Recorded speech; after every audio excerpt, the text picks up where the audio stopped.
Good morning, good afternoon, wherever you guys might be tuning in from. It is the end of the month, which means it is time for the QA podcast from Learning Firearms. We used to do this on an older channel, and now I'm back doing it on my own. I got a comment asking if I'm back. My name is Dave. I am your host. I will be answering your comments, questions, cares, concerns, queries, and conundrums. And if you cannot make it to the show live, which we do generally at the end of every month, you can also email us your questions. And that email address is qa@learningfirearms.com. Again, that's qa@learningfirearms.com. You can email me your questions, and I try to answer as many questions as I can. Otherwise, if you obviously catch the show live, you can just drop a comment in the comment section below. Now, we're going to try something new, and I don't know if it's going to work. Let's see. Nope, of course not. You guys, I think, just got... Oh, there we go. That kind of works now. I have the two camera setup going on, and you can see all my mess on the side-by-side back there, but I finally was able to get the second camera to work, although I don't know if it is focused correctly. I'm not sure if it is focused. Yeah, there we kind of go. I guess it looks okay. But anyways, so that was my big claim to fame today, was trying to figure out how to get two cameras to work, on the live. I was able to, this is how I record. So when I do record my videos, I generally have my main static camera that I look to. And then as an alternate shot, I do also have, nope, now that died too. So there we go. Oh, there, now it's back. Now it's back. I try to have the slider as just kind of an alternate shot, just to kind of have something a little different and kind of just change up the look a little bit while I'm recording. Yeah, it is a little fuzzy. I don't know the utility. So then this is like what normally happens is, I don't know if this one's working. No, yeah, something's going on with it. It's supposed to be clear like the main shot. Like it should look like this one because it's the exact same camera and interface. And then normally when I record videos, obviously it goes to the memory card. But when I'm streaming, it obviously there's some sort of a delay or a setting or resolution. Yeah, but you can kind of see the shop and you can kind of see some of the tools. I kind of like the look of the stream, of the slider, just to kind of add something. But yeah, I agree, though. It does look a little funky. So there's definitely something going on with the slider feed or something. So we'll just probably leave it at this for now. All right. Also got to give a huge shout out to all of our Patreon supporters. Kevin is the #1 supporter. If you guys do want to support the channel, I'm trying to do better at putting kind of some behind the scenes and some general, info and things like that. And I don't know if you guys can hear that, but my dogs are going nuts. So I don't know if I'm getting a package or whatever, but they are going berserk. And according to my live in my driveway, oh, there are some people here. I have no idea who's here. Probably solicitors. Maybe it's the Jehovah's Witnesses. Not really sure who's at my door. So this is great because it's live. Yeah. So anyways, we're going to continue to roll with it. I'm going to ignore them because you guys are more important. So anyways, Patreon supporters, really do appreciate all of the Patreon supporters out there. Kevin is, again, the #1. If you just want to contribute a buck or two to help support the channel, help keep the lights on, all that is awesome. And anything that you guys can do is generally appreciated. And I'm going to try to do more. That's generally a really good way to have like a direct line. I'm trying to post more behind the scenes. And then I also do... I also give basically like early uploads. So as soon as I upload a video to YouTube, I try to put it on the Patreon first to give the people there kind of a few days notice of the early videos. So that's kind of what I've been going on with Patreon as well. All right, dudes. Again, shameless plug. If you guys are interested in training, that's kind of my main gig. You can check out the website. The website's going through and under, that's not what I'm trying to say. It's going through a redevelopment. We're trying to update it, trying to completely revamp it, but I'm doing it all myself and it's taking way longer than I thought, but that's where all my training info is going to be, the blog, all that kind of stuff. And one comment I just saw literally today on Facebook was basically something like that I only do, where was it? Something that I only do law enforcement, and that's completely not true.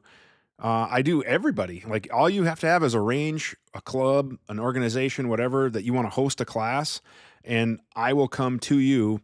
And I love teaching classes. But yeah, this one was from Paul, I know many of them personally. I guess he maybe knows some of the coppers that I was teaching, because you only do law enforcement. And again, that Paul, that's not true. If you are watching, I teach anybody. It just so happens right now the people that are calling me and want to bring me out are law enforcement agencies.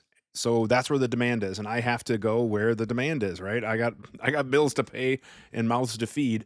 So where I'm going right now is wherever people take me. So if you are interested, again, you have a club, a range, whatever, I would love to come out. All right, that's that. Boom. All right, here we go. Let's answer some comments. Rooster Blues Cigar Box Guitars. That sounds like a cool name, dude. I am back. I don't know if you haven't, been tuning into the channel lately, but yeah, I definitely am back. I came back last fall after leaving. And ironically, though, I think I told you guys a little bit about this in the last episode, is that UN12, which is the entity that took over Guns and Tactics, they've actually asked me to come back as kind of a contractor, if you will, creator. So I will be doing some content for them. I don't know exactly how long and how many and how whatever, but I was pretty blunt with them, saying kind of what I needed for my time to make content, etc. And it's so far it's going fine. So we'll see. So there will be a couple of videos that I will be putting out on the old channel, even though it's not called Guns and Tactics anymore. It's called UN12, but I will be making some content for them. So that's, it is what it is.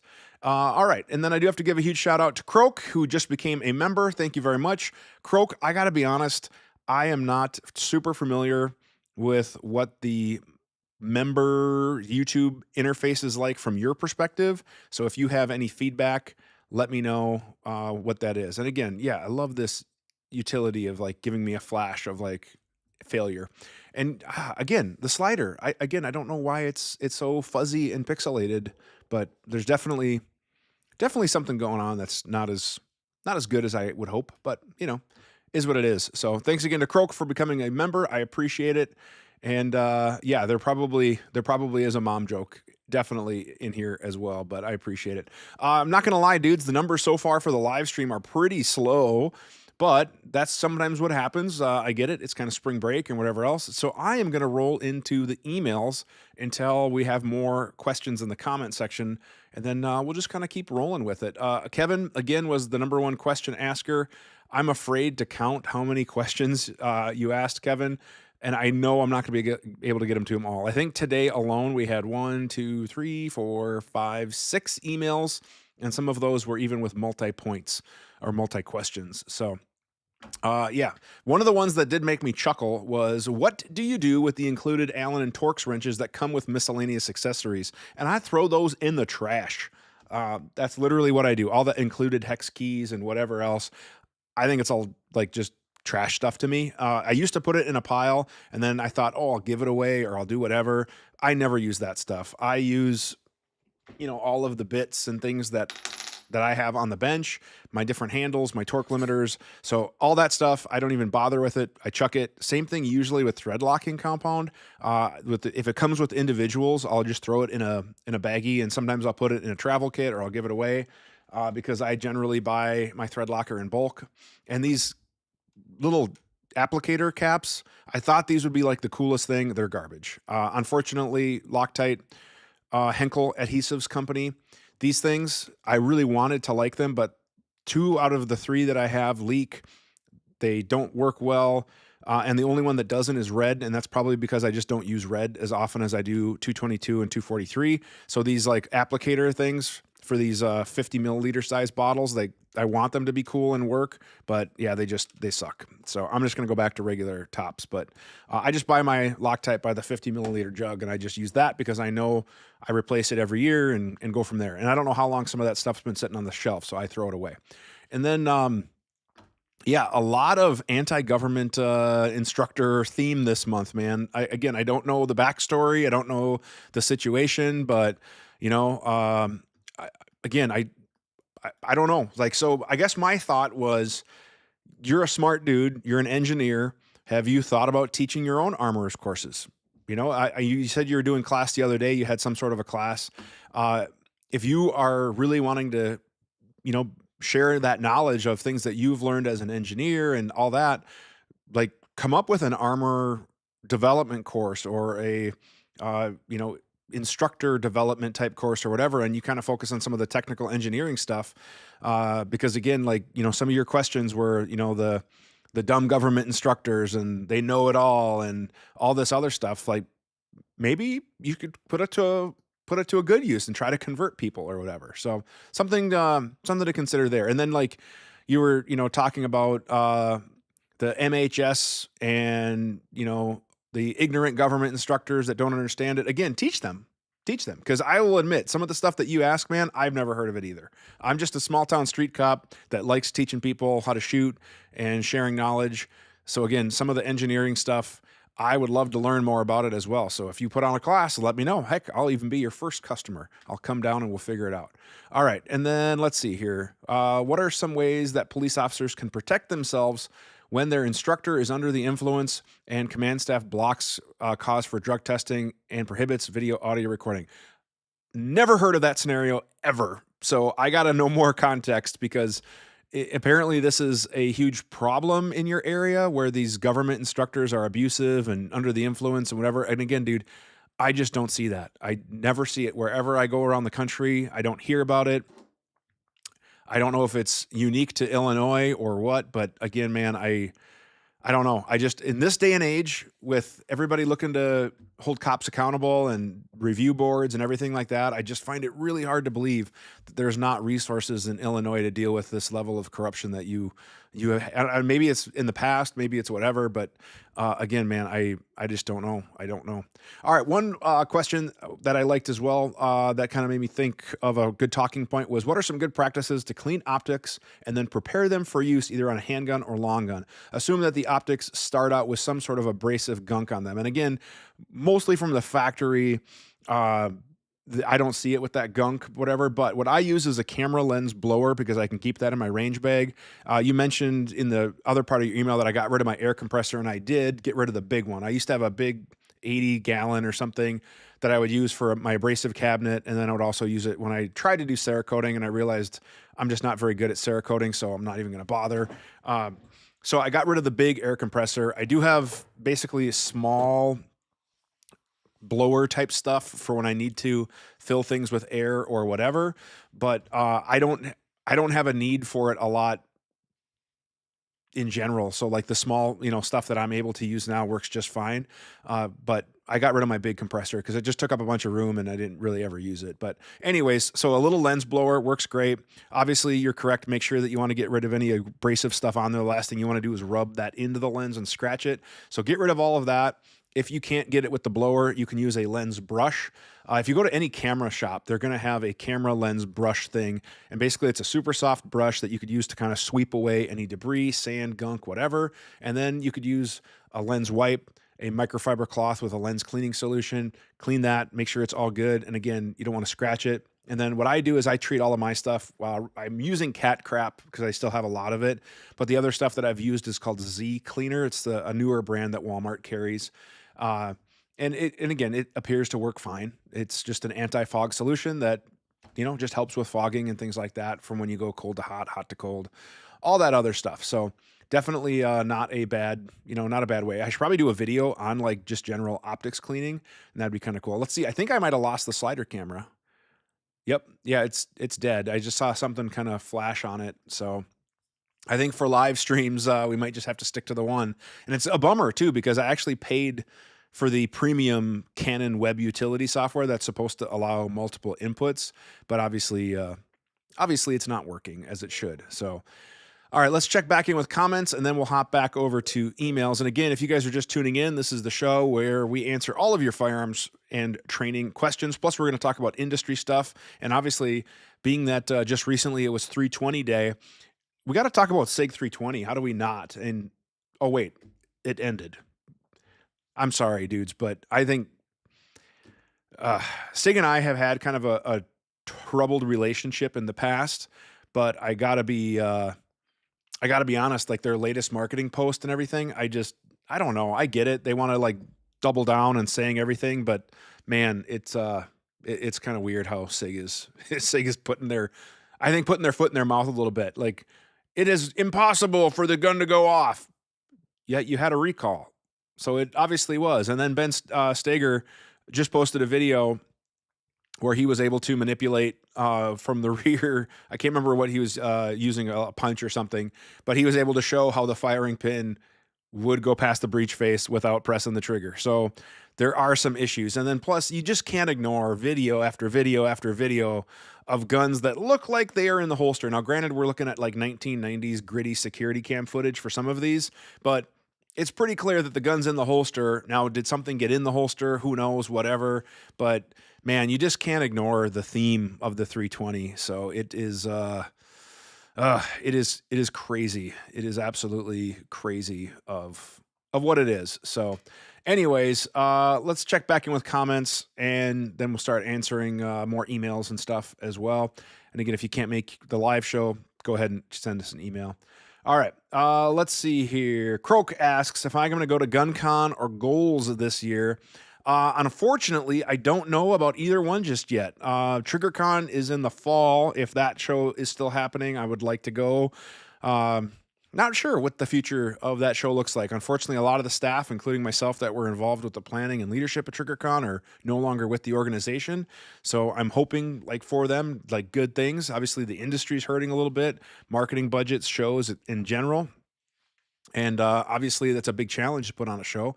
Now, as far as GunCon and Goals, I think I'm going to be committed for GunCon. I'm on another trip. And then I don't know when Goals is. I want to say that might be in August. Does that sound right for when the Goals conference is? So I got to look to see if I can make the Goals show, if you will.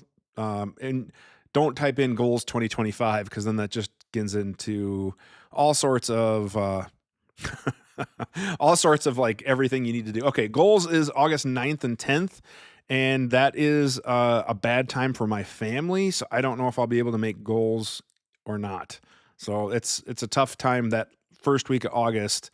There's a lot going on in my fam, so I don't know if I'll be able to make GunCon, Goals, or NRA or anything like that this year. And plus, now that I'm on my own and I don't have a big luxurious travel budget, it's really tough for me to prioritize what I'm spending money on for travel and trying to keep the business in the black. So I'm not sure. If any of you guys are going, though, let me know. I've been preaching the gospel at 222. Yeah, and there's generally speaking, I will use 222 for the majority of gun fasteners, with the exception of optic screws for red dots on slides. I still use 243 for that. Yes, I know the white paper says that's for 1/4 inch and above size fasteners, but if you don't use too much, if you use the proper amount with proper torque, I have the best luck with 243 keeping my red dots on my slides. So I will use it for that, except for I stress not to over apply it. Because if you put too much, you are like gluing that screw in there, and it's easy to strip out and damage screws and everything like that. So yeah, it definitely is a great, like 222 is a great thing for the majority of gun fasteners for sure. All right, what are my top 3 pistol red dots? That's a good question. I guess I would counter with, depending on its use, right? If it's duty use or like competition range use, because there would be a couple of overlap for a couple of them, but I'm probably going to answer like 3 and 3. So if I was looking for duty use, RMR HD is great. They're expensive. They're tough to get, but it's right now one of my favorite optics. SRO is still a solid optic for duty grade. And if you wanted something with enclosed emitter, I would look at a 509. Those are like probably my top 3 go-to cop duty carry red dots right now. And if you're just looking for great range optics, obviously the RMR HD is really good, but I'm going to leave it off this list, and I'm going to put the SRO. I love that big window. I love the 507 comp from Holosun. Those are great. And then I still really do like the 508 for a bang for buck open emitter optic. I think it's better than the original Trijicon RMR. I love the RMR HD, but again, they're super expensive. They're hard to get. So I would say like those are like my top 3 lists for each kind of use. Other notable mentions for like maybe the compact carry market, like the Glock 43s, the 365s, all that kind of stuff where you have a little bit slimmer profile. Then I would look at like the EPS carry, depending on what you're looking at there. And then the SCS carry I just started playing around with, which I like the footprint. I love the idea of no fuss, no muss, no battery. And then honorable mention might be some of the Vortex Defender, I'm a little still on the fence with those. The early ones had a horrible refresh rate, and I just haven't tried any of the newer ones. But the first Defender I got had a horrible refresh rate where it just looked so bad. And then honestly, I'm a little surprised, but I might be getting another Shield optic in, and I did some videos on those a long time ago on the old channel. But unfortunately, they had some issues. The glass was plastic, so it was very fragile. The adjustment system was wonky. Mounting system was wonky. However, I had a conversation with another gun company, and they asked if I would consider checking out a Shield optic and just having an open mind. So I'll always do that. I'll have an open mind and I'll check it out. So hopefully that answers your questions, God's Wrath. And then cat crap is invaluable. Absolutely it is. And yes, yes, I found them in the bin, and I want to get them wrapped up and get them off to you. So I want to get those done. And so you stop hounding me.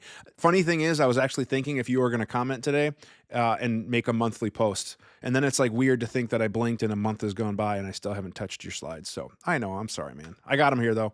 All right. Shortly after it ended, they were posting openings for social media people. When you mean you mean UN12 Guns and Tactics or Rainier or whatever. I'm not sure who was it, but yeah, I hope so. I mean, they should hire, right? So it's just tough to find people, and it's tough with the economy and the industry right now. I mean, a lot of people think, oh, guns are great because Trump's in office, but the reality is there's a lot of people in the industry that things are slowing down. Sales aren't great, and it's kind of the way it is. So it's an interesting time for our industry for sure. All right. Yeah, the voluntary upgrade. Absolutely. Yeah, I know. All right. Which model 1022 would I suggest or avoid purely as a range toy? Depending on your budget, man. I don't know how much you have to spend, but obviously a Ruger 1022 is a great platform to start with, and you can do a lot of things with it. You can get new stocks, you can get new barrels, triggers, all sorts of stuff. So it's endless really on what you can do with it, even if you just got a basic one. However, if you have the money and you can get one out of the box that maybe has some of the stuff that you like from some of the aftermarket, and there's a lot of people that are making clones right now that are really, really good. Fletcher, I can't remember if it's Fletcher Arms or Fletcher whatever, but the Fletcher 1022s, they have this removable top cover, so you can easily clean them, because that's like the one pain with the 1022 in general is taking it apart to clean it, because you have to take it out of the stock and do all this stuff. So it definitely would be something I would look at as Fletcher. I'm pretty sure it's Fletcher. They were at TriggerCon. I'm trying to remember their name, but that receiver looked really cool. Anything from Volkortsen is awesome. And then some of the other aftermarket ones that looked really good. So I want to say Faxon is making a 1022 clone. And who was the other one? I'm trying to think of who it was. Obviously, Dustin, you have one. What the heck is it? Is it a Thompson?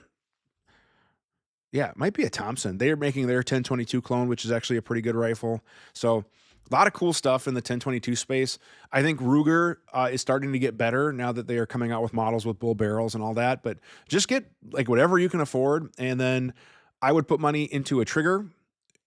And if it's just for range toy stuff, you're probably not going to need a barrel. However, I would say if you have the Scratchman, a suppressed 1022 is still one of the awesome things that you can get. I have a couple. I have the Gemtech Mist, an integrally suppressed barrel, and then I also have the Ruger ISR system, and they're both really good suppressors. So I would highly look at those. And then, yeah, Dustin found out it was the Fletcher Works 1122, which I think is a great upgrade. If I was starting from scratch, I would take a hard look at that. And then, yeah, the Thompson is pretty nice. So let's see here. Hello, Tim. Well, it's Dave, actually. Tim's my last name, but I'll let it slide, Screaming Tank. I have not tested the Mac DS Comp. They said at SHOT Show they were going to send me one.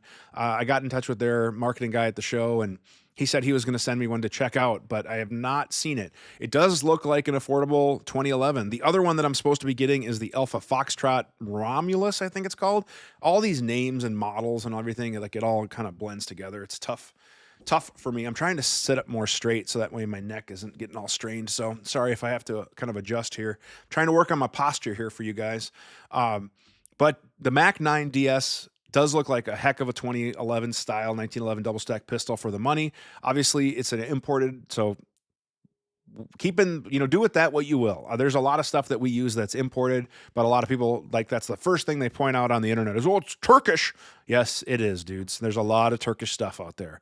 So you'll have to decide if that's a factor for you. But as far as affordability, if the things run, could be a really good option. And I will say too, the newer Prodigies feel way better. So even if you wanted to keep it America, even though, fun fact, some of the Springfield stuff is not made in America, that is appears to be a solid offering. It's so weird to say that, because the first experience I had with the first 2 Prodigies I had was not good. Not good at all. So the third time's a charm. This gun feels like a completely different gun than the first 2. So something to be said there. I got to get that video put out, but the Prodigy, they've appeared to step up their game and their quality control, so that's good. I love it when companies do put out better stuff. It's ultimately better for you, the consumer, which is what it's about. So the Prodigy, that looks like a solid offering. The Mac looks like a solid offering. The Alpha Foxtrot hopefully should be a solid offering. So I think it's a good time to be a buyer. Now, if you want to step up your budget a little bit, I have to say, like, so far, I did not want to admit this, but the Kimber is really impressing me. I posted a short the other day. If you guys watch my Facebook, Instagram, I'll try to upload shorts to YouTube and stuff as well. I'm trying to get better at my short form game, but the Kimber 2K11, that thing is actually running really good. It's accurate. It feels good. And there's a lot of features going on. And for the money, it's a very attractive option. I am shocked to say that I am thinking the Kimber is going to have a success, because the Kimbers that I'm used to is the old, like the Kimber of, I don't know. We talked about this last month too, but of the last 10 to 15 years is not the Kimber it once was. And I am really impressed with what they've done. So there's that. And then I got hopefully some cool stuff coming from Bull as well. So it's really good. So if you're looking to increase that budget, if you can find yourself a Bull Armory, obviously a Staccato is a good gun too, but I think you're getting a lot of bang for your buck with Bull and the Kimber, and there's a lot of other options as well. So there's some really cool stuff. Where were we? Let's see here. This is from Croak. Yeah, the SCS PDP SCS 320. So yeah, and they've been solid. I think they are good optics. I have the SCS 320 on a Staccato, and it's been a great carry. Set it, forget it. Closed emitter, no battery. I definitely like it. You can just PayPal me or Venmo me instead, Richard. And actually, I should hit you up for shipping anyway, or whatever. I can't remember what I told you, or if you want to square up. But you can just pay direct, because I don't know how much the super chat. I don't know how much the super part costs me or whatever. And then we can kind of go from there. All right. Do you use PTG chamber function gauges for ARs? Yes. Although I can't remember if all of mine are from Pacific Tool or if I might have some other gauges, but generally I have a little bin of headspace gauges for common calibers, 223, 556, 308, 65, whatever. And I just actually helped a friend put together well, Dustin, this would be familiar for you. Another friend of mine bought a Terminus Zeus, and we put it all together, and it gauged perfectly right out of the box, because their tolerances are just absolutely crazy sick. But yeah, so we gauged that. So I do keep some gauges on hand. Now here's the deal. I can't tell you the last time I've had a bolt and barrel that were from a quality maker that did not pass the gauge. So do you need gauges? I would argue probably not. Is it a best practice? Arguably, yes. Should you gauge? Of course. But does everybody have gauges or have the means to go buy it? No. So I get it. But I will say it is the best practice, right? So if you can pick one up, great. If you can't, find a local gunsmith or armor that should have one. But yes, I do. And I just do it kind of more of a habit, but it's, it is what it is. And no worries, man. No worries. I'm easy going. All right. I think we're caught up on comments. Let me go ahead and check emails here quick. Let's see here. Jeff, I think he might even be watching, Just Fly Low, just got one of the ported barrels for the XP Pro, which is another pistol I got to finish up a review on. So I will be doing that. Oh, and it was SIG social media. Got it. Okay, got it. So yeah, that'd be cool to kind of check out the XP Pro. I need to finish that. And then let's see here. Kevin asks, what are my thoughts on the use or ban of ambi safeties? Again, I've never heard of an agency banning it, so I'm not sure what the context is, but I like ambi everything. Okay. Ambi charging handle, Ambi controls, Ambi whatever. I just really like Ambi stuff, especially for agencies that have pool things where people share it. I just wrapped up last month a contract for an unnamed agency, and they got sweet rifles. They got some sweet ambi stuff because they know they issue it to multiple people, and it works out really awesome. So I'm a firm believer of ambi, just because you never know when it might happen. Yes, injuries could also happen or whatever, but I just think ambi, everything is great. I even use an ambi safety. I manipulate the safety with my thumb, but I turn it on with my index finger, and it's just easier for me. So I'm not even a lefty, and I still like ambi stuff. Again, Kevin was asking about instructor drug addicts. Again, dude, I don't see that context. I'm pretty good at spotting a junkie just from my years of experience, and when I go around to training and stuff, I just generally don't see a whole lot of that. So, and then my thoughts with the Cool Fire, I think it's really cool. The Cool Fire, the CERT, the Mantis that's just coming out with theirs. I think all of them are great options. And then you did ask a question, which I do think would make a good video, like an EDC 25 video. What carry position do I use and why do I favor it? And here's the deal. I do have a couple of options, right? So generally speaking, right now, I am wearing a Staccato CS appendix, and it's a QVO. Oh, what is it? I can't remember if it's called a more discreet, or if Roger bumps in, I'll have to ask him what the holster is called. But right now it's a QVO tactical, kind of a shingle type holster where it has the mag and the firearm. But I'm carrying a Staccato CS with a spare mag appendix, and that's generally my day-to-day. However, there are times when I do need something that's, because I still have a dad bod, so sometimes it doesn't always hide as much as I'd like. So if I'm wearing like just a t-shirt or something like that, sometimes I will carry a Glock 43X and just inside the waistband on the hip carry. I also do have a hip holster for my CS. My CS is generally my go-to if I can. I like that pistol. Yeah, I know it's expensive, but it shoots really well. The performance is good. But when I'm off-roading, when I'm in the side-by-side, appendix is not very comfortable, just due to the seat design and the seat belts and the jostling and everything like that. So when I'm in the side-by-side, I carry hip. However, day-to-day stuff in my truck, going around town, whatever, generally it's appendix. I think there's a lot of benefits to appendix. If you can find a comfortable solution, it's just a great way for you to be able to retain, for you to be able to access. There have been different force-on-force scenarios where the appendix has become the key of being able to get access to a firearm with either hand while you're wrestling, tussling, whatever. So there's a lot of benefits, even though it took me a while to kind of find a spot where it was a comfortable method for me, where I could actually be like, I'm going to go on an 8-hour road trip and carry appendix the whole time. It took me a while to get there. And obviously, body types are different, and I will say I've put on a couple of holiday pounds. I'm trying to lose those because it was more comfortable when I didn't have those. So I'm definitely trying to do that, and just have it a little bit more comfortable. And then how can a student try harder, practice more, or do better when their size 7.5 feet do not fit in their size 11 shoes? Again, dude, I have no idea why somebody with 7.5 feet has to wear size 11 shoes. There's got to be more to this story. I just don't get it. All right. And I did pin a comment from Kevin. Is there any cool gun or accessory modifications, inventions, or improvements that I've made that I'd like to discuss? Well, first off, I'm not that cool. However, I did have input, and I wish I would have secured some sort of more, I don't know, naming, marketing, awareness, whatever. But Voodoo Gun Works, when it was owned by the previous owner, I was the first to have the Mobius, which was their single stack 1911. I was the first to have that outside of the factory. And I got to help with some feedback, some consulting, some T&E, if you will. That was a cool pistol. There was a lot of cool stuff going on. And then when it came to their optic cut, I told them, I said, hey, I have this idea. This is my wish from a 1911 perspective.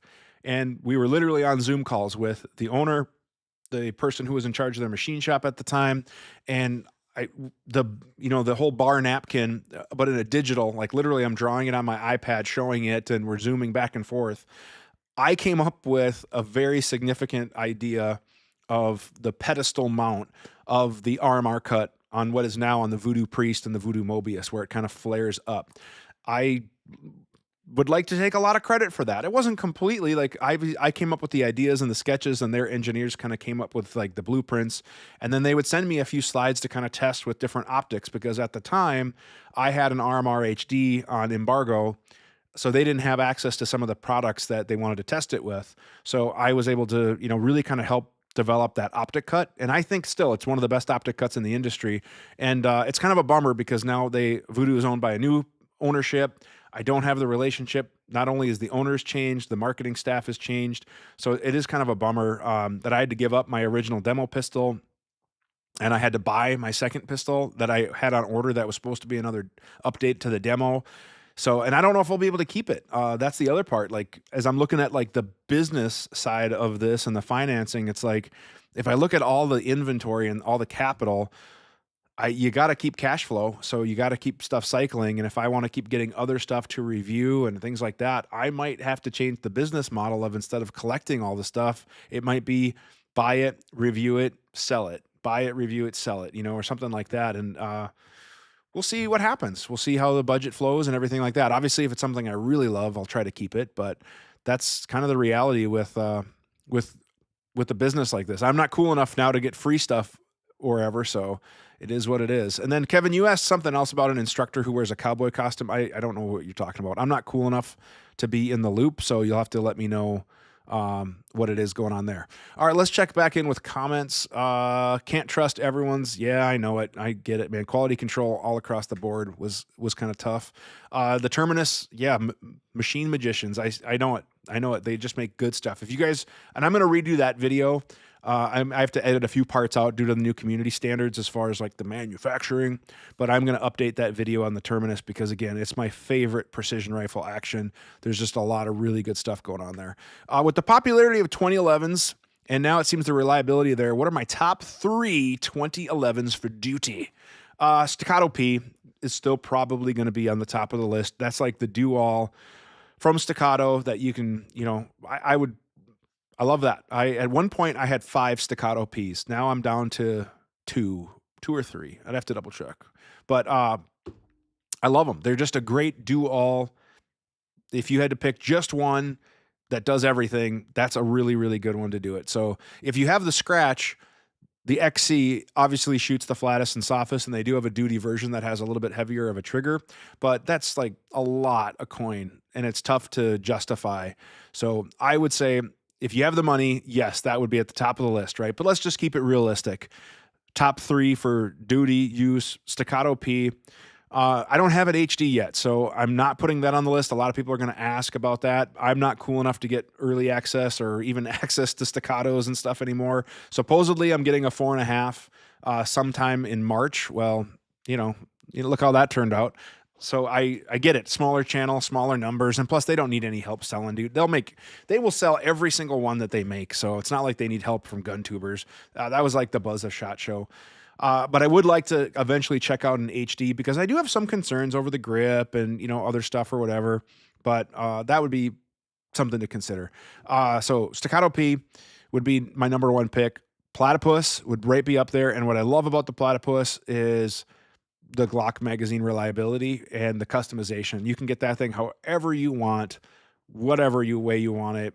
The only thing that I would say that is a kind of a concern for duty is it does have a metal grip. Some guys like it, some guys don't. I generally, like for the weather and elements, sometimes a polymer grip is super nice. So there is that, but something to consider with that.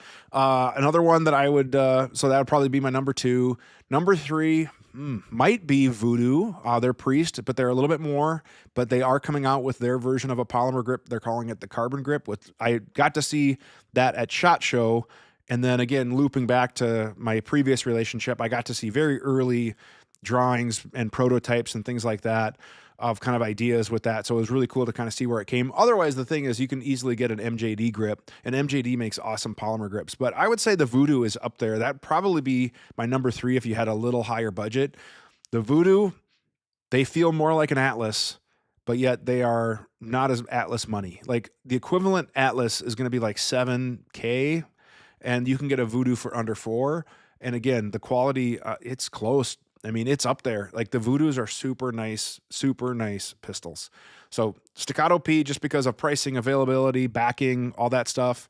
The Platypus would be up there. The Priest would be up there. The Prodigies are growing on me, so I think there might be some potential there. And then obviously there's a whole bunch of other ones that just need a little bit more longevity. Actually, okay, let me back up. Tied for second would be the Bull Armory TAC Pro. If you're okay with a ported gun, I can't believe I let that slip. So man, Ben's gonna hound me for this. But the Bull Armory stuff, solid, like rock solid. The only thing with the Bull is that it might be a little bit tougher to get like mag pouches and stuff, but it fit in my Blackhawk T holster. I hear one of the trucks out there, so I'm getting a package from somebody today. So we might have to take a break for commercial messages. I'm not sure if it's UPS or FedEx that's out there, but we're definitely getting a package. Oh, it's FedEx. I don't even know what I'm expecting.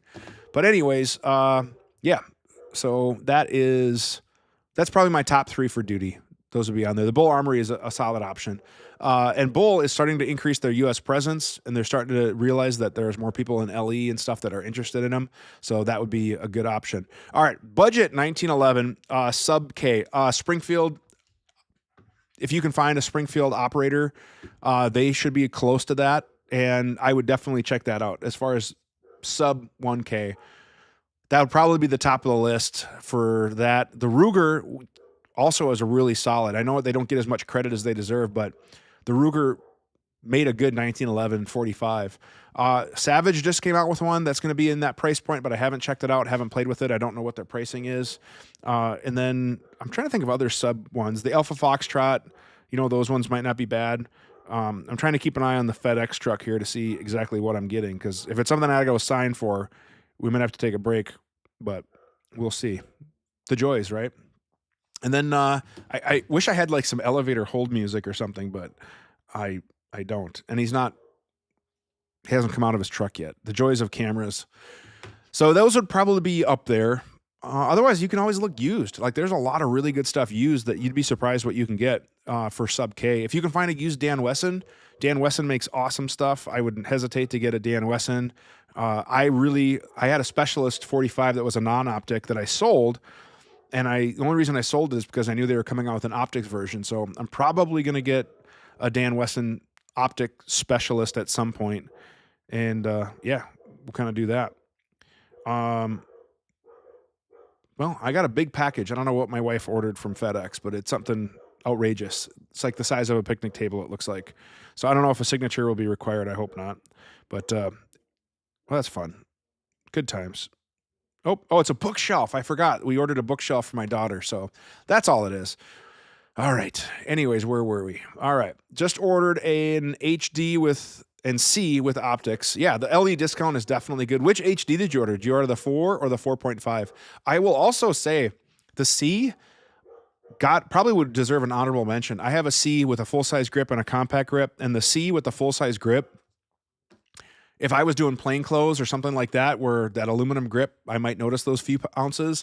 I think the C with a full-size grip is a really, really nice pistol. That I've been shooting a good amount as well, so I would agree that I really like the C. And there's a lot of guys I know in the LE world that carry a C now versus their P, and they've had good things to say. So I would definitely consider a C. And Bull Armory has gotten way better. Totally agree. Absolutely.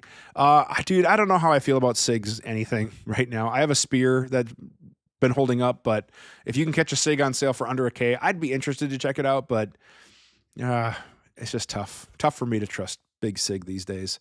Yeah, and a 4. Yeah, super nice pistol. I liked shooting him at shot. I want to order a 4.5. I thought that shot a little bit softer. And then here's what makes me mad. Of course, dang it, Staccato. They already posted the comped version. They had, was it Tulsi? Or I can't remember who was their guest, but they showed the HD with an XC ported barrel or comped barrel. And it's like, of course, we all knew it was coming. When we saw that 4.5 with that island barrel, we all were talking like, when do you think they're going to comp that? And they already have it in the works. So that's the one I really want. So even if I got my demo 4.5, I would probably try to keep it so I'd have that HD in the inventory. but knowing that there's a comped version on the horizon, and I have a feeling they might address some ergonomic minor upgrades too, that's probably another thing to keep an eye out for. That's probably going to be their SHOT Show 26 release, or maybe a fall release. But I would definitely wouldn't regret buying any of them, and especially with the Metgar mags. I just got a bunch of these in. They have their pros and cons for different platforms, but so far they appear to be working fine with the Glock type stuff and whatever. Oh, no, is FedEx back? Yeah, hang on here. Geez Louise. Maybe he's not. I don't know. But let's take a look here and check in with emails. Sorry, I'm probably getting too comfortable with you guys being here because I'm just kind of like zoning out, checking my phone for the FedEx guy. Yeah, I'm gonna have to put you guys on hold. It looks like I might have to sign for a package. We'll see. Maybe he's just gonna leave it. I don't know. The joys of live. The joys of live. True story. I was actually supposed to be on a set today doing a video thing for a local client, but that ended up getting rescheduled, so that's cool. All right. Other email questions that we got from Kevin. CLP versus Mobile One versus Rotella versus whatever. I don't know, dudes. I use Slip 2000, and most agencies that I deal with use some sort of dedicated thing. Which, speaking of which, do have to give a huge shout out to Slip for their support of the channel. You can use code LF20 to save yourself 20% on all your orders. So again, Slip 2000, good quality cleaning, lubrication, cleaning products. Use code LF20 at checkout to save yourself 20%. Also want to give a huge shout out to the biggest sponsor of the channel, which is Global Ordnance. Global Ordnance does an absolutely amazing job. They all your Freedom Seeds, check them out at your local dealer. They do offer direct sales. And if you head on over to my website, I do have a code for free shipping. However, they're trying to get into the more of the local shops as well with their brands like Bellum and where are all of the brands? Igman, Bellum, Sterling, all those brands you're going to start to see in your local shops, and they would much rather have you support that local shop. So keep an eye out for those brands that they are importing. And Global does an awesome job with trying to get as much available as they can, and they try to keep their pricing competitive. So Global Ordnance, huge support of the channel. Love them. I couldn't make content without them because they're supplying all of my Freedom Seeds. All right. And then I'm trying to think of other questions that I've gotten from anybody else that I want to check in with before we wrap this up. Kind of a lighter audience today, and that's all right for the live crew, which I get it. That happens sometimes. So let's see what else here. Oh, you got a question about costumes and stuff. Dude, what kind of classes do you have? You got to send me pictures or something, Kevin. I don't get what type of, like, how many people show up wearing costumes. I just don't get it. I've had regular dudes. I've done regular classes and people just wear like t-shirts and jeans or like 511 pants or, whatever. So you got to let me know what you're talking about when it comes to costumes. And then let's see here. Stabilizing Glock front sights. This was actually an idea that you asked if I ever invented anything or whatever, and then you sent a question about how do you stabilize Glock front sights. And for those of you guys that don't know, sometimes a Glock front sight, because it's not a dovetail, wants to rotate as you're tightening it. I actually thought about making a little block that would slide over, almost like a miniaturized sight pusher, to where it would slide over the slide, and then it would have like a block that you would tighten to basically stabilize against that as you're tightening it. I don't know how many people would actually buy it or not, or if anybody. And then obviously it would have to be adjustable to a certain amount to account for different width front sights. That's why it would kind of be like a mini sight pusher, if you will. But I thought that might be kind of something. But the reality is, what do I use? Is I just use my hand, I stabilize it, I get it snug. I use a straight edge, and then I kind of verify that it's parallel best I can, and then keep tightening it. And knock on wood, with a lot of practice, I was actually able to, get them pretty good now. So let's see here. Other questions via the email, and I don't know. Oh, and you asked about a junker test for RDSs. I'm assuming a lot of the factories, I know Trijicon and Holosun do that, but I don't know about some of the other ones. And let's see here. Does anyone ever advise on Loctite through a junker test? Would that be an interesting question? I got to get, so basically a junker test is like recoil testing, on and on and on, for those that aren't familiar with that. And then other questions via email. I just want to do a quick loop here to make sure I got everybody covered who wasn't able to send it in there. Oh, yeah. Kevin, this is a sincere question. You asked, how is MOA defined, using diameter or radius?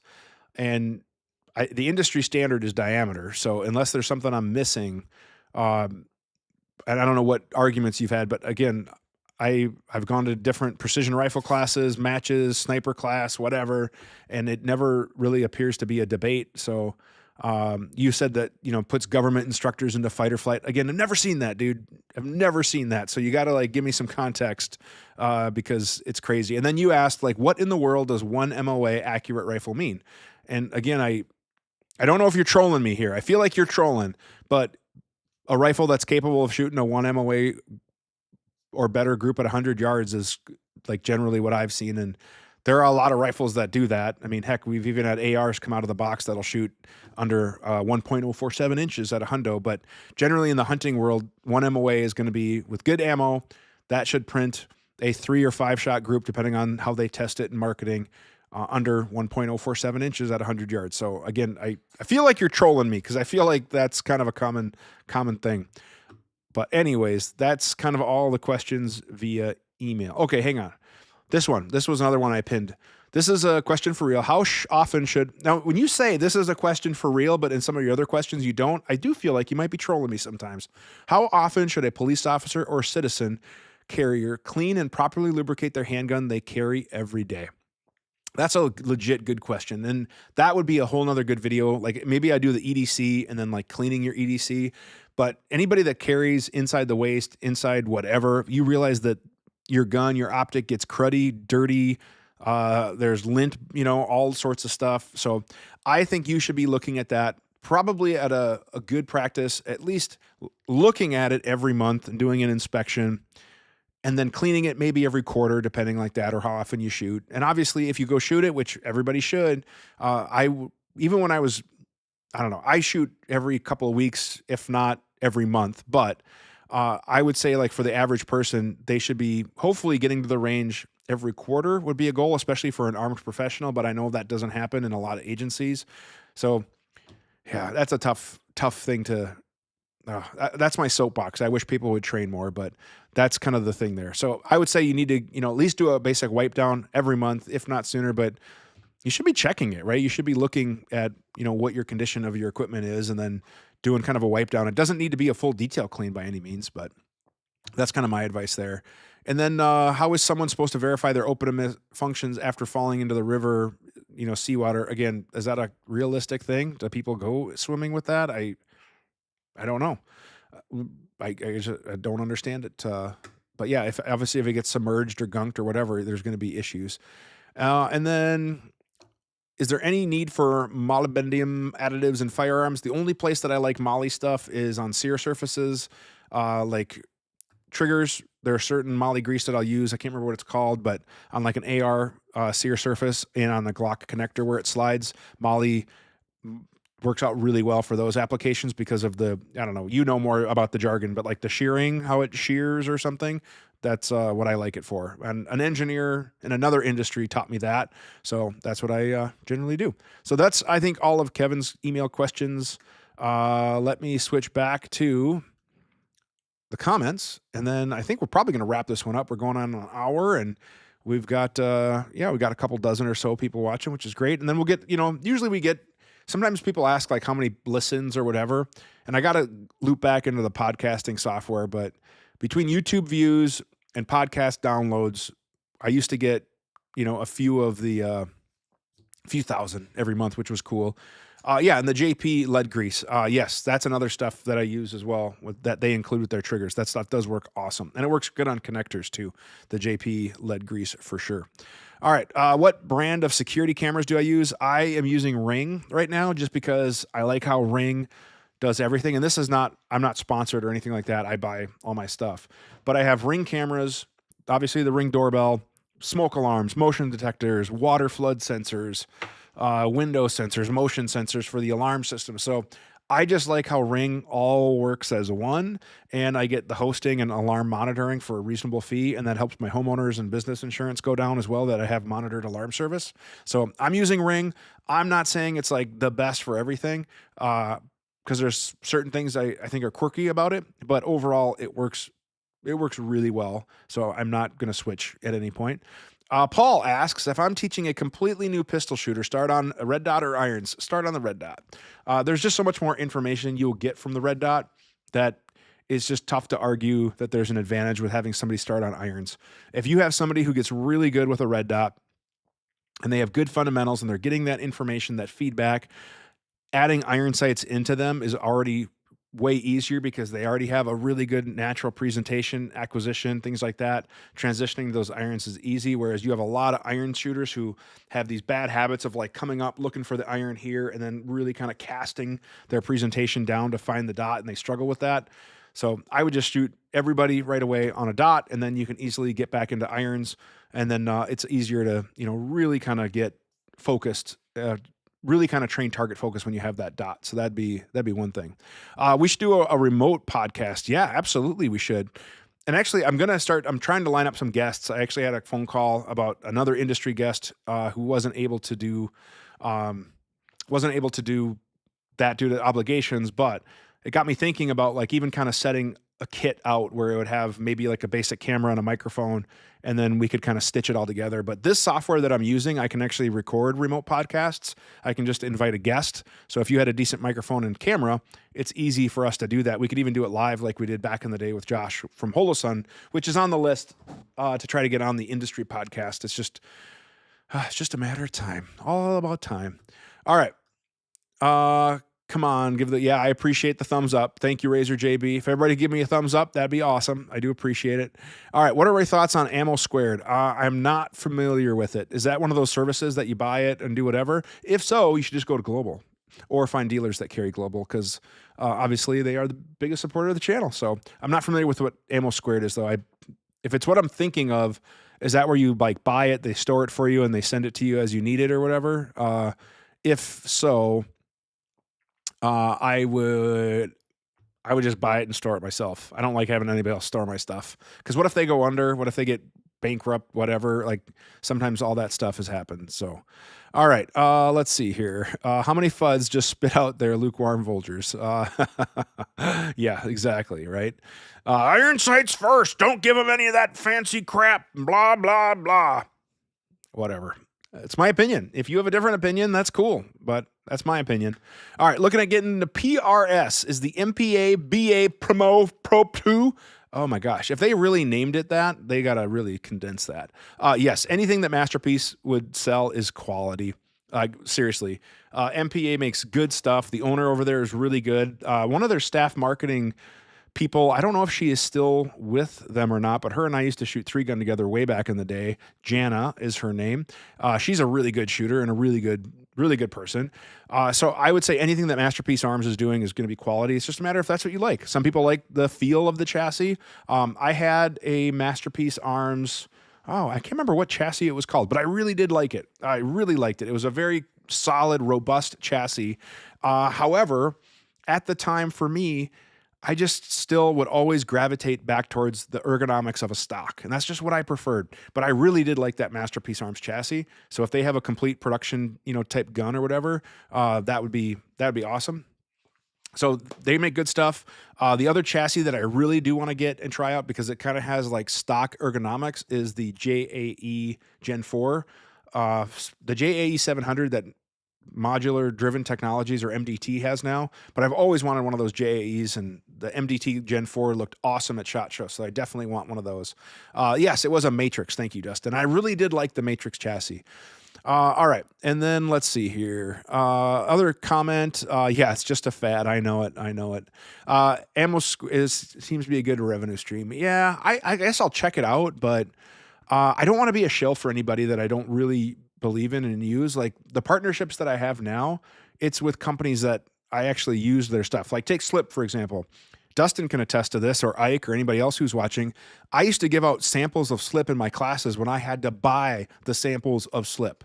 Like I would reach out to them and buy a bulk 100 pack of samples, And then they were like, why do you keep buying these? And I was like, hey, I do training and, I'm handing them out to my students. And they're like, oh, we will just give them to you. And then they would give me free samples, but that was it. And then they would like fast forward, they're not advertising anymore. They had some budget cuts on their marketing. So that's why if you guys are watching future videos and you don't see a big as of an ad, is they did have to scale back on their like ad read spot, but they are still an affiliate partner of mine. So if you use my code, that link, whatever, I do get commission, which is good.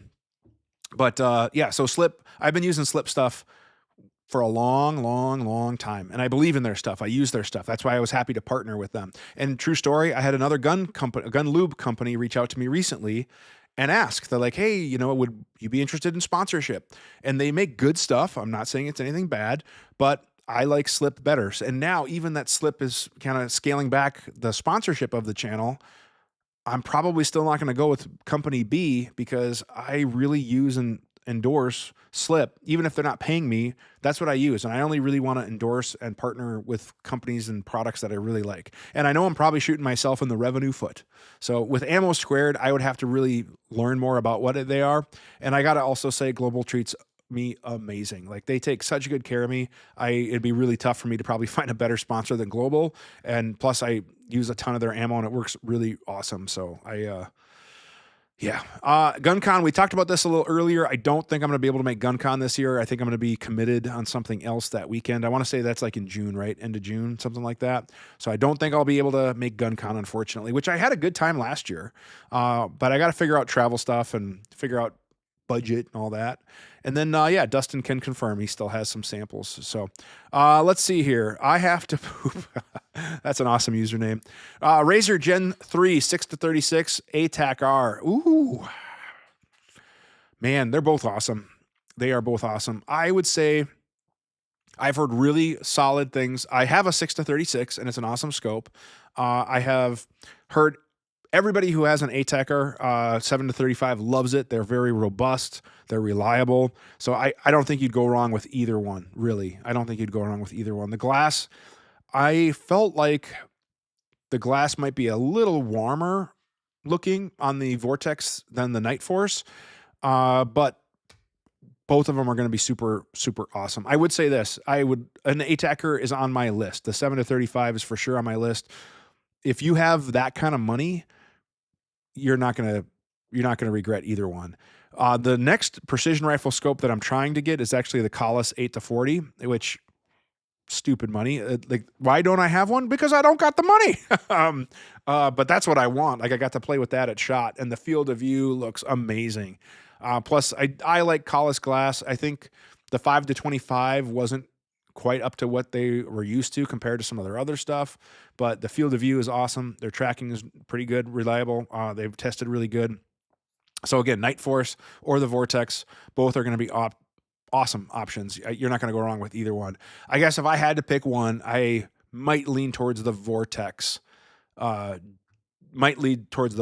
Just because, or I'm sorry, the Night Force, just because of the tracking quality. I've talked to a lot of LE dudes who have put their Night Forces through a lot, and they will say that the tracking and the reliability of that Night Force is almost second to none. So I would really consider that. And yeah, I mean, I wish I had Collis money too, man. Like that 5-40, oh, it looks so good. Want it bad. I want it. All right, dudes, who else has got questions? Otherwise, we're going to wrap this up.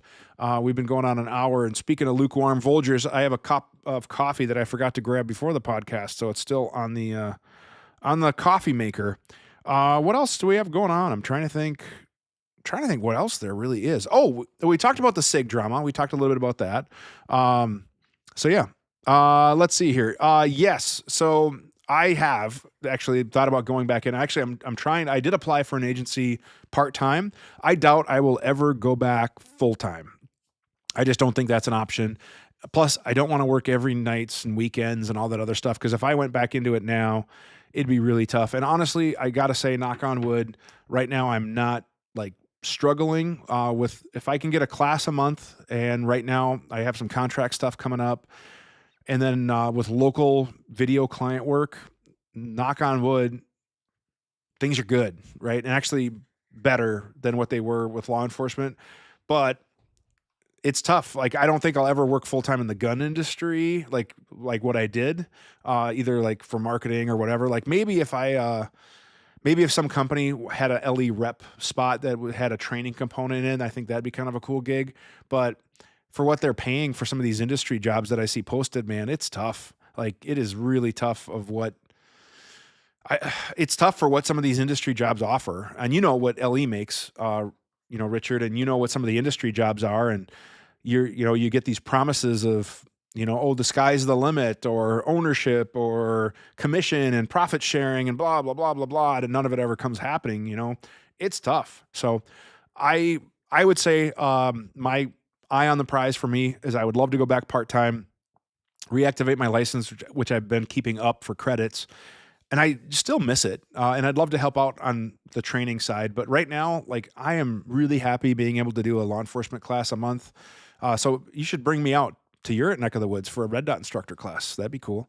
But I am very happy with being able to teach once a month and then doing local video stuff for extra income. Life is so far pretty good. I mean, there's ups and downs of being solely on my own, right? Like there's been times when I'm like, oh, I don't have any jobs booked. What am I going to do? So then it's kind of like, yeah, you move this, you move that. And then also, like if I had my dream job, I would just be a YouTuber doing this and doing the off-road channel, which is crazy. I'll let you guys in on a little of this. The off-road channel, which is if you're into off-road and tools and all that, that channel is called Gear and Tread. Yes, it was a G and T because at the time I was hoping to co-brand, and you know how that worked out. But the off-road channel has like 500 subscribers, super small channel. I have like 4 followers on Instagram, and the affiliate money that the off-road channel is bringing in is more money than the old G&T ever brought in with affiliate stuff. Like it is crazy how much easier it is to get conversions in the off-road space and not having to deal with community standards and link regulations and all that. And the off-road channel has some sponsors. Again, brand new channel with like 0 subscribers. I was able to reach out and just say, look, this is what I did in this niche. This is what I want to do. It's going to take me some time. And I was very fortunate to get some sponsors. So it's kind of crazy how quick the off-road thing is kind of proving to be successful-ish on its own. But obviously the biggest investment, I had to buy an off-road vehicle to go out and make content. So, had to have a write-off. So, but yeah, that'd be interesting to kind of see what it is. But I agree with you, man. There's no coin in the firearms industry for 99% of the people.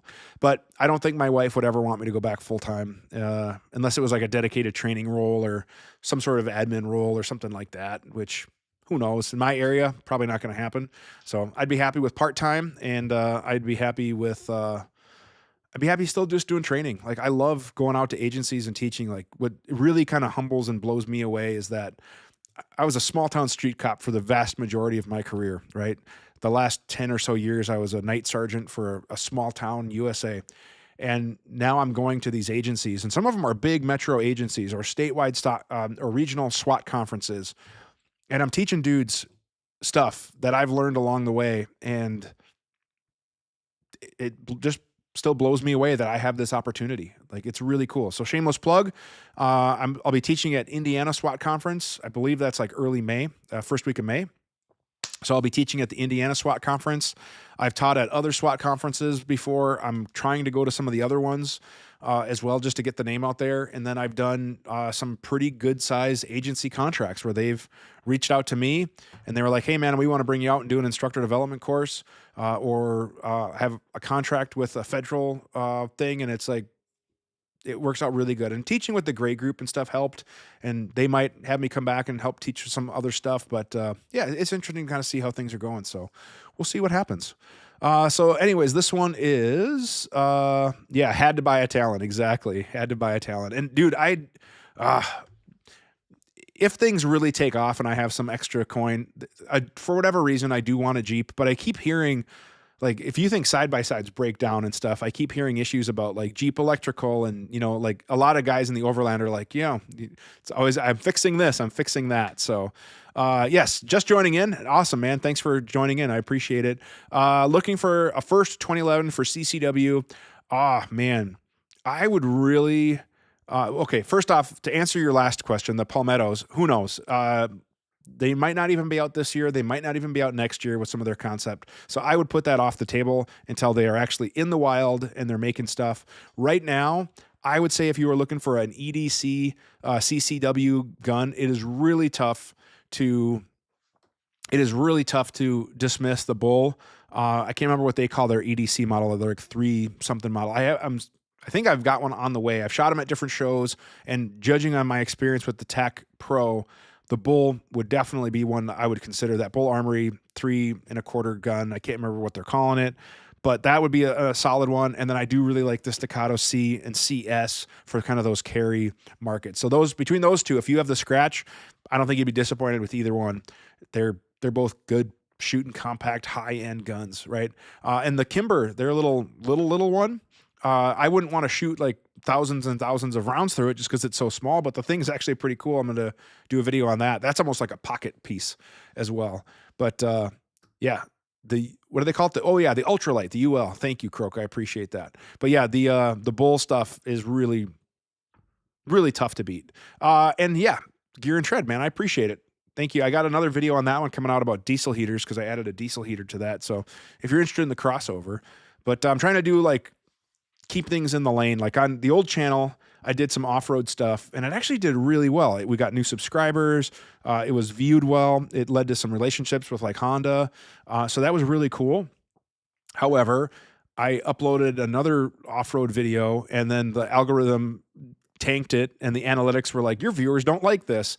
And that's what kind of was really the stimulus for me to start the separate off-road channel, is to keep the off-road stuff the same. So if you ever watch it, you'll notice that all I do is I just change my shirt. It's the same studio. It's the shop. I've got the machine, except for I have a Gear and Tread logo instead of my Learning Firearms logo. So it really works out for production. You know, I can just kind of use the same space. And what I like about the shop is that it doesn't scream one particular genre or industry. It's just, this is my shop. This is my sanctuary. So this is where I make the content. All right. Let's see here. Don't sleep on the EDC. Yeah, the Bull EDC. Now that they're coming out with a 16 compact with the 400 commander slide, for sure. Absolutely. And like I said, man, everything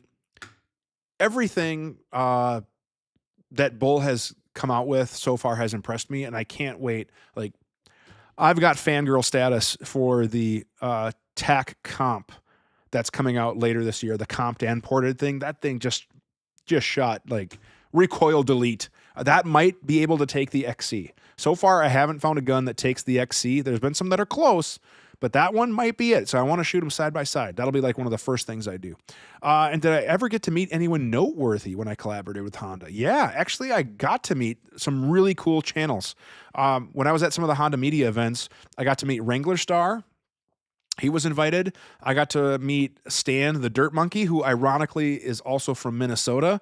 So Stan the Dirt Monkey is, he does like some plowing, landscaping, hardscaping, and tool type videos, but he has 1 million. Obviously, Cody from Wrangler Star has several million. And we got to talk. And then Josh, the Stony Ridge farmer, was there. He's got a 1 million+ channel in that kind of farming and homesteading genre. And then I got to meet some of the off-road and truck channels as well. And the Red Pine Tool Shed, I can't remember. I think his name is Troy, if I'm remembering correctly. But I got to meet a lot of cool YouTubers. And it was really cool to talk shop with them and talk about ideas. And honestly, most of them were kind of surprised at how much crap we had to deal with in the gun space. Like, we can't post direct links. We can't do this. We don't get monetized. We don't get all the same revenue. Like, they were showing me some of their income on let's just say a 50,000 view video. They showed me what they got paid for ad revenue for 50,000 views, and then I would show them what I got paid for 100,000 views, and it was a fraction of what they got because of the industry. So there's a lot. There's just nuances of the gun industry, which is unfortunately how it is. But yeah, those were some of the funnest trips. Plus, I got to go side by side in the mountains. It was awesome. Like, dream gig. Yeah, and biased with the AF with Bull. And yeah, dude, the guys from Bull are super top notch. I had a really good phone call with Ben from Bull Armory last week, and we were talking about like being able to work together on stuff. So I really do appreciate what Bull is doing and how they're really trying to grow that US market. Dudes, we've been going on for over an hour, and I appreciate the half dozen to 2 dozen to 3 dozen that have kind of come and gone. So I think we're probably going to wrap it up. But before we do that, we obviously got to give away a prize. And by the way, I think I'm caught up on prizes. I think I got everybody's stuff sent out, but it's been a hectic month with travel. So if I've forgotten somebody or missed somebody, let me know, and I will get that that taken care of. And obviously, if you're in a state that you can't accept freedom seeds, you got to let me know, and I'll see if I can send you guys something else. So yeah, let's give away a prize to a random comment here. And dudes, the odds are pretty good. There's not a whole lot of comments today, so we are going to pick a random comment.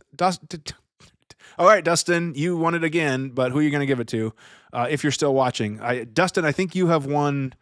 I can't remember if you won last month and gave it away or the month before and gave it away, but I feel like you did for sure win before and gave it away. But you made a few comments, so obviously your chances are pretty good. So Dustin, you just might be the winner by default, and you'll just have to take it, or you could trade it in for a Sprecher soda on a road trip, or I don't know, whatever. But Dustin, you won, so I'm waiting for you to chime in and see.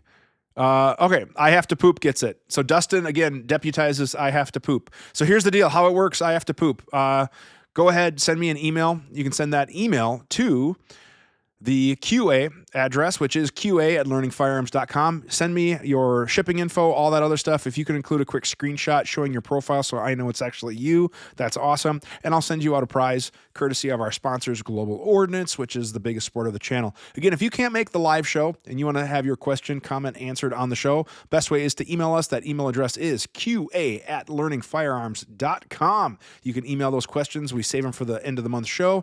And again, if you are interested in training with me, you like my style, want to have me come out and do a class, check out our website, learningfirearms.com. I have my training schedule on there. However, most of the stuff is contract, so I don't put it on there because it's just agencies that bring me out. But I would love to come to your club, your range, your organization, or whatever it might be.